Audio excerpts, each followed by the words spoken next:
What's the meaning of brawler?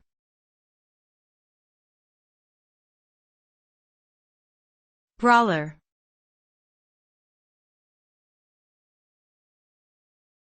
Brawler.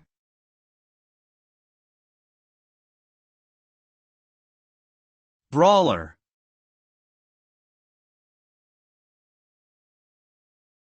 Brawler.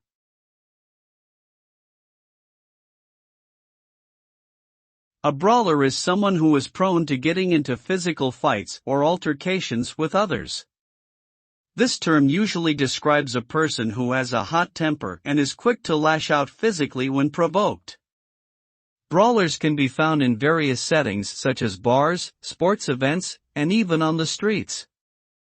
Engaging in brawls can lead to serious physical harm and legal consequences, making it important for individuals to control their emotions and seek alternative solutions to conflicts.